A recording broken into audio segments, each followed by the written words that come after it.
E aí, Legião Oculta, tranquilo? Aqui é o Jonathan Scriven e esta placa diz: Área 51, Centro de Pesquisas Ultra Secreto. Não ultrapasse. Os infratores desaparecerão sem deixar vestígios. Parece que os caras não estão para brincadeira. A chamada Área 51 é um dos mistérios mais bem guardados pelo governo dos Estados Unidos. É uma área militar de aproximadamente 1.550 km², no deserto de Nevada, nos Estados Unidos. Trata-se de um espaço tão secreto que o governo americano somente admitiu sua existência na década de 90, e assim mesmo com inúmeras restrições. E aqui neste vídeo especial Legião Oculta, iremos falar nessa famosa área.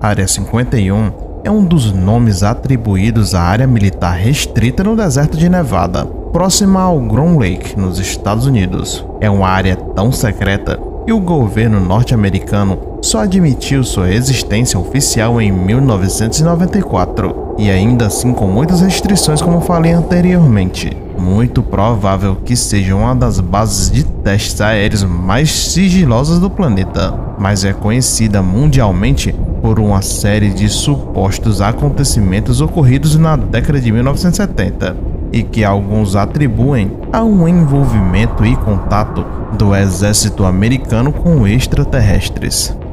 Nenhum desses argumentos foi confirmado nem negado, deixando uma incógnita no domínio popular, um total suspense no ar. Há inúmeros documentários, livros e filmes que tratam sobre o tema, porém não são imparciais na questão dos rumores extraterrestres, sempre submetendo a área como um sítio extraterrestre.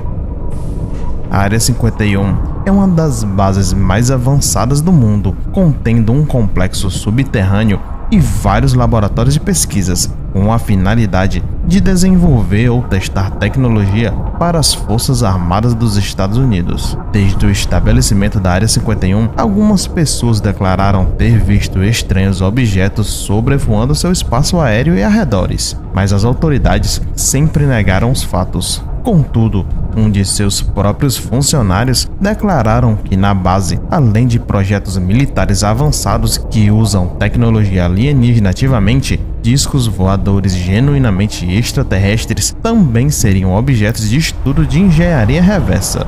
As naves resgatadas intactas ou em acidentes eram consertadas ou reconstruídas em Greenland e depois submetidas à prova por pilotos de testes. E foi o próprio físico da Área 51, Robert Bob Lazar, quem fez essa afirmação, sendo seguido por vários outros ex-funcionários das instalações de Ground Lake. E Lazar recentemente estendeu suas declarações e informou que o governo norte-americano estava pesquisando nada menos que 9 discos voadores na Área 51 e tentava adaptar sua tecnologia em projetos terrestres, com o uso da chamada engenharia reversa.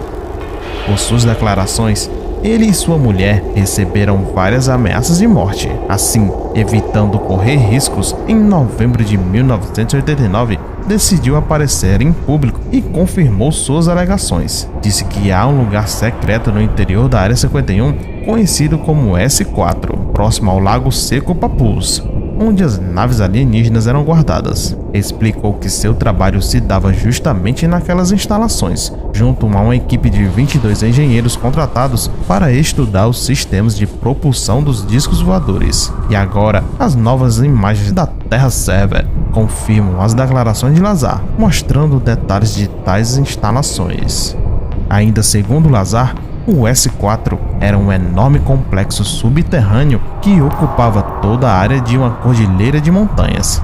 No início, o físico pensou que estivesse trabalhando com uma tecnologia altamente sofisticada criada pelo homem, mas quando entrou em um dos discos voadores lá alojados, convenceu-se que se tratava de algo de outro lugar, não deste planeta, porque tanto sua forma quanto suas dimensões confirmam sua origem não humana. As naves que examinei não possuíam juntas aparentes, nenhuma solda, parafusos ou rebites, disse Lazar. As bordas de todos os elementos da espaçonave eram arredondadas e suaves, como se tivessem sido feitas com cera quente, submetida a um rápido processo de resfriamento. De acordo com seu relato, havia arcos e delicadas cadeiras de somente 30 centímetros de altura no interior dos veículos espaciais. Sua unidade de propulsão era o que mais lhe intrigava, e irradiava um campo antigravitacional através de uma coluna oca, situada verticalmente no centro da nave. Lazar teve sua curiosidade científica aguçada e passou a procurar informações sobre tudo o que acontecia em S4. Foi quando teve o acesso a um memorando e confirmou suas suspeitas. Nele, havia uma quantidade impressionante de informações sobre UFOs, inclusive fotografias de autópsias de pequenos seres cinzas com grandes cabeças calvas, os conhecidos Greys. E ele declarou à revista UFO que o governo estava escondendo da população fatos da maior gravidade. Tudo aquilo estava sendo feito em Ground Lake, mais precisamente em S4, desabafou. E Bob Lazar é um físico norte-americano que se notabilizou pela polêmica causada nas discussões sobre OVNIs acerca da Área 51, e ele teria trabalhado lá de 1988 a 1989 como físico da Área S4, e naquele insólito mini-reator dentro da nave mostrou ser alimentado por um tipo de elemento não existente na Terra. Após realizar extensas pesquisas relativas à tabela periódica dos elementos e a sua associação ou interação com o estranho propulsor, Lazar constatou que ele não se ligava de forma alguma àquilo que era conhecido. E em 2004 foi descoberto o elemento 115, e Lazar afirma que o elemento era usado para alimentar o reator da nave que ele havia inspecionado, e tinha características muito semelhantes, para não dizer idênticas, ao elemento 115.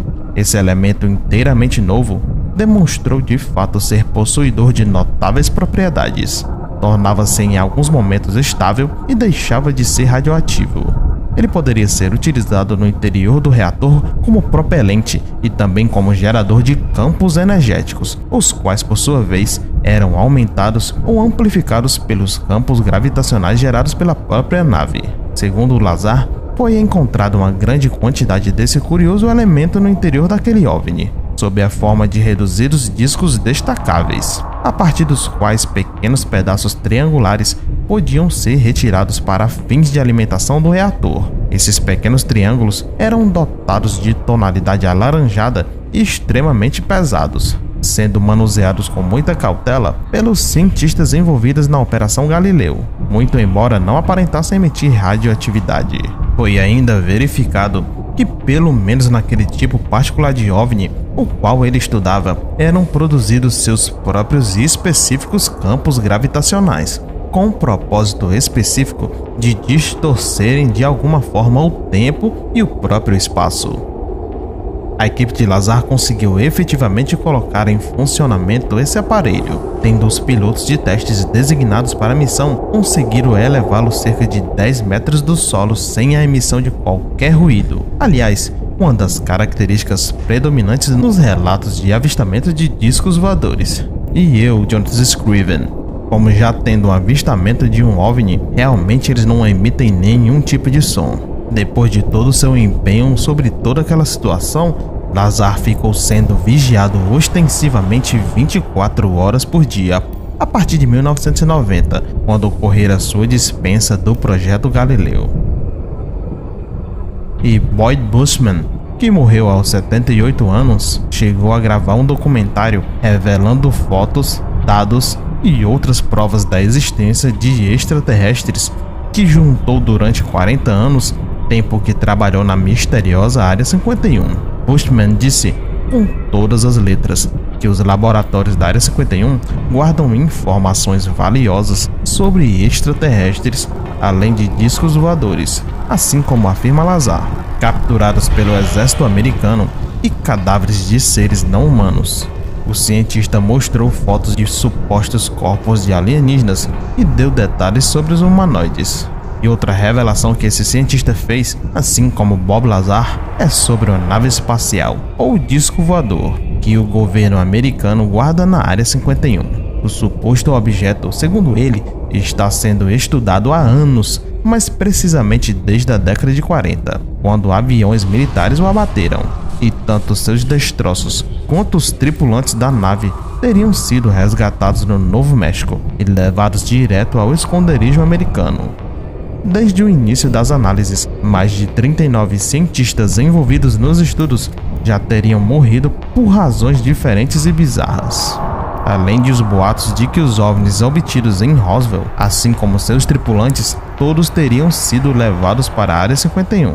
E aqui no Brasil, o caso Varginha, que eu tenho aqui um vídeo no canal, também tem envolvimento de militares americanos, onde foram levados extraterrestres para a Área 51. E a Ilha Oculta, o que você acha sobre esse misterioso lugar? Você acha que essa questão de extraterrestres tudo não sejam boatos para esconder as reais armas secretas americanas? Seria somente um lugar de teste para a arma secreta dos Estados Unidos? Ou realmente o governo americano possui tecnologias extraterrestres e até corpos de seres de outras galáxias? Deixe suas opiniões aqui nos comentários, Legião Oculta, pois ela é muito importante para nós. Se gostou do vídeo, deixe seu like, se inscreva no canal para nos fazer aparecer nessa imensidão do YouTube. Adicione o vídeo aos favoritos. Não deixe de curtir nossa fanpage no Facebook, onde lá eu sempre posto coisas interessantes do Paranormal e Mistérios. E até o próximo caso oculto. Olha a caminhonete. Nesse momento nós saímos do carro, com certo receio, evidentemente. Eu já havia estado ali antes e já havia visto aquela caminhonete ou outra, com outras pessoas dentro, evidentemente. Mas nesse momento nós temos que ter precaução. Eu saí, estou ali caminhando para tirar fotografias, Hackton sai, Roger sai, nós combinamos que não íamos passar daquele ponto das placas, porque é a partir dali que você pode correr o risco de ser deportado ou ser fuzilado, e nós tiramos fotografias. Porém, alguma coisa aconteceu, e as nossas câmeras, que eram novíssimas, tanto a minha como a do Hackton, pararam de funcionar quase que instantaneamente. É como se esses camaradas dentro da caminhonete, já do lado de dentro da Área 51, tivessem nos dirigido algum tipo de raio com alguma energia que fizesse esgotar as nossas baterias das câmeras, mas não a bateria do carro, porque nós teríamos que voltar. Se a bateria do carro fosse exaurida, como é que nós voltaríamos? Eles devem ter pensado nisso, então deve ter alguma coisa de frequência, de amperagem, eu não entendo e não posso explicar. Mas o fato é que essa foi uma situação muito estranha. As nossas duas câmeras, ambas novas, ambas totalmente carregadas quando começamos a nossa viagem, tiveram suas baterias imediatamente exauridas.